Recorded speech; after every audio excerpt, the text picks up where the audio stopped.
বাম এবং কংগ্রেসের যে জোট তারা কিন্তু ভালো ফলাফল করেছে এবং সেই পঞ্চায়েত ইলেকশনের পর কিন্তু লালগোলার একাধিক গ্রাম পঞ্চায়েত এবং পঞ্চায়েত সমিতি কিন্তু বাম কংগ্রেসের জোটের দখলে রয়েছে। বিভিন্ন রাজনৈতিকবিদ তারা যেটা মনে করছেন লালগোলায় একের পর এক কর্মসূচি, নিজেদের শক্ত জমি নিজেদের ঘাঁটি বজায় রাখতেই কি এমনটা? রাজনৈতিক দলের আবার ঘাঁটি হয় নাকি? ঘাঁটি তো সেনাদের হয় আর জঙ্গিদের হয়, সন্ত্রাসবাদীদের। মানুষের জোট আমরা বলেছিলাম যে চোরেদের পঞ্চায়েতকে, দুর্নীতির পঞ্চায়েতকে, ঘুঘুর বাসা মানুষের পঞ্চায়েত তৈরি করতে হবে। পিছন দিকে মানুষজন এখন ঢুকতে পারছে না, চেপে আসে। বীরভূমে যেটা দেখা যাচ্ছে, চেপে আসে অনুব্রত মণ্ডল যে আইসির সঙ্গে করছে, আপনাদের কালীনও কি এইরকম ছিল বা এই বিষয়ে কি বলবেন আপনারা?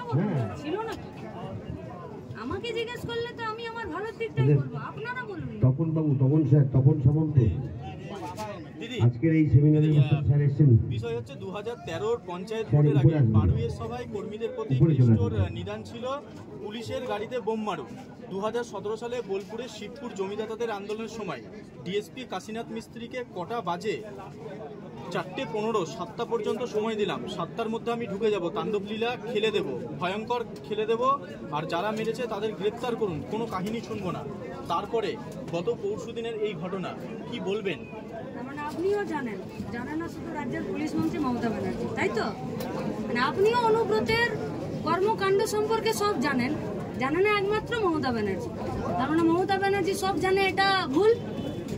তাহলে মমতা ব্যানার্জি যেটা জানতে হয় সেটা জানে, যেটা জানার দরকার নাই, যেটা তার সুবিধার জন্য নয়, সেটা তিনি জানেন না। আসলে এই অনুব্রতরা হচ্ছে তৃণমূলের নেতা। এই অনুব্রতকে এই তো তৃণমূল বলেছিল যে বীরের সম্মানে ফিরিয়ে নিয়ে আসবে, তাই তো? তাহলে পুলিশকে আক্রমণকারী, মানুষকে মারধর করা, বিয়ার লটারিতে কোটি কোটি টাকা কামানো, গরু চুরিতে চোরের তকমা পাওয়া, তিহার জেল খেটে আসা, এরা যদি ওদের বীর হয়, আপনাদের মাধ্যমে গোটা রাজ্যের মানুষকে আমরা সিদ্ধান্ত নিতে অনুরোধ জানাবো যে বীরেদের দলকে চান নাকি বামপন্থীদের। আরেকটা বিষয়